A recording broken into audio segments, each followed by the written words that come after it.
Now that we've got the basics of electric circuits down, we need to look at how we can combine resistors to look at more complicated circuits, a little bit more like real-life circuits. Of course, we're only ever going to look at DC, so there's a limit on how close we can actually get to real life. But let's just have a little look at a couple of different situations. We need to start with looking at resistors in series. Hopefully, if we apply Kirchhoff's first law, we should automatically know that resistors in a series will have the same current going through them. So if we look at this situation here, I've got resistor 1 next to resistor 2. Current going in has to be the same as comes out, so it's got to be the same current that passes through both resistors. So the total potential difference across the two resistors is equal to the sum of the individual potential differences, because if we imagine that I've got a power supply here from Kirchhoff's second, we know that the EMF in that power supply would have to be equal to the potential difference across the sum of these two. So I'm just going to add up the individual potential differences. So from that I can see that V equals V1 plus V2.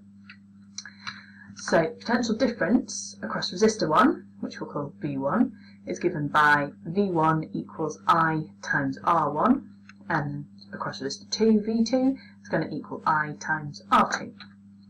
So my total potential difference across the total resistance is going to be equal to I times R total. So I know that V equals V1 plus V2, which is the same as IR1 plus IR2. So IR total equals IR1 plus IR2, and we can just cancel out our I's, and we see that if I want to find the total resistance, all I have to do is add up the individual resistances. And I can do this ad nauseum, so to find the total resistance of any series circuit, all I have to do is add up the resistances. So that's the proof for where it comes from. All you really need to remember is this, that the total resistance in a series circuit is the sum of the individual resistances, and it will always be greater than any of the individual resistances.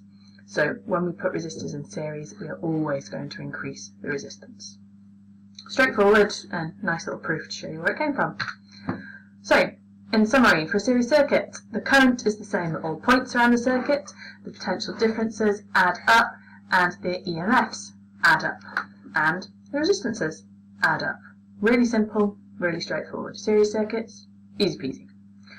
So then, next thing we want to do is have a look at when we've got resistors in parallel. Yep, just having a squabble with my PowerPoint there. So resistors in parallel then. So resistors in parallel all have the same potential difference, V. So if I've just got one resistor in each branch, the potential difference across each branch has to be the same. And that again comes from Kirchhoff's second, because if I have a power supply up here, remember it's each loop, the EMFs has to equal the potential differences. So these two loops, these two branches must have the same potential difference across them.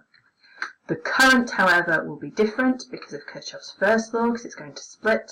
So I'll have I1 going through resistor 1 and I2 going through resistor 2.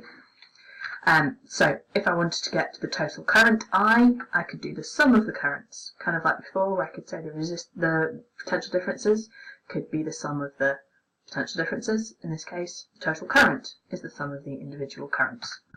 So if I then just look at this in the same way as I did last time, I can say that the current through resistor 1, which I'll call I1, is given by I1 equals V over R1. So the potential difference, which is just being called V because it's the same for both, divided by the resistance of resistor 1.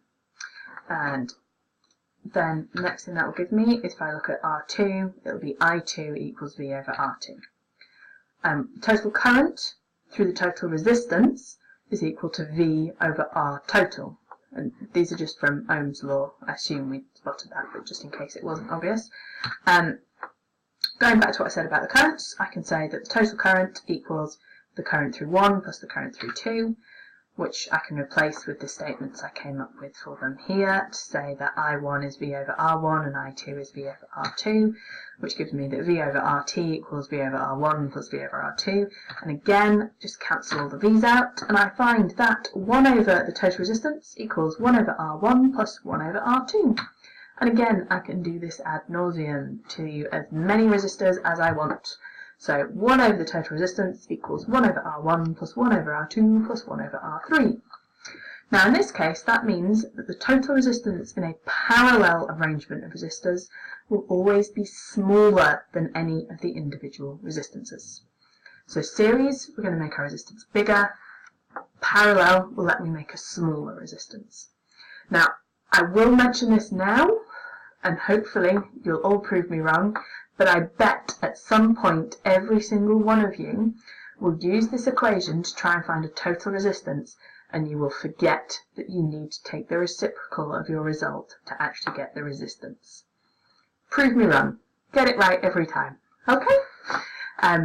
It is a really common exam mistake, so because it is 1 over R totally calculating here, just do take the inverse. Okay? Right then, so summarise then for components that are in parallel. They all have the same PD across their ends, as long as there's only one thing on branch, so I'm talking about branches here. The current is shared between them, and we use the reciprocal formula to calculate their combined resistances. So those are the rules for combining resistances of resistors in series and parallel.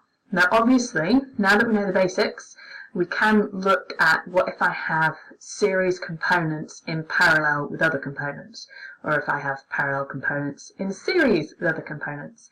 We just need to look and think, what can I figure out the resistance of that I could replace with a resistor of value X? And then you can continue from there. We'll do some specific examples in class to show you what I mean though, but it is pretty straightforward. I have faith in you all, you'll find it easy. So that is it on this. Pretty straightforward, hopefully. See you in class.